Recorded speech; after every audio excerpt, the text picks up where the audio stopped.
So 100 students helping ప్రోగ్రామ్లో అయితే second స్టూడెంట్కి హెల్ప్ చేయడానికి వచ్చాము. సో తను ఏంటంటే 10th క్లాస్ గవర్నమెంట్ స్కూల్లో చదివి మంచి మార్క్స్ అయితే తెచ్చుకుంది, ఒక 590 మార్క్స్ అయితే తెచ్చుకుంది. సో కలెక్టర్ గారు కూడా ఏంటంటే తనకి సన్మానం చేశారు బాగా మార్క్స్ తెచ్చుకుందని. సో తనకి ఏంటంటే ఈరోజు మనం చిన్న సర్ప్రైజ్, చిన్న గిఫ్ట్ లాగా తన కాలేజ్ ఫీజు అయితే పే చేయబోతున్నాము.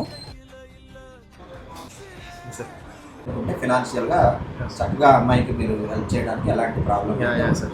యాక్చువల్గా ఏంటంటే ఎవ్రీ ఇయర్ 30,000 అనేది తనకి ఇద్దామని అనుకున్నాం సార్. తనకి మాట ఇచ్చాము. Thank you so much sir.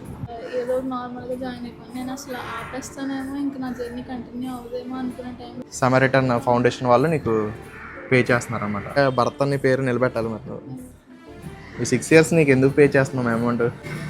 చదువుకోవాలని ఆశ ఉన్న వాళ్ళకి, డబ్బులు లేని వాళ్ళకి మీరు హెల్ప్ చేసి. ఓకే, ఆల్ ది బెస్ట్ రా. బాగా చదువు. సిఏ అంటే చిన్న విషయం కాదు కదా.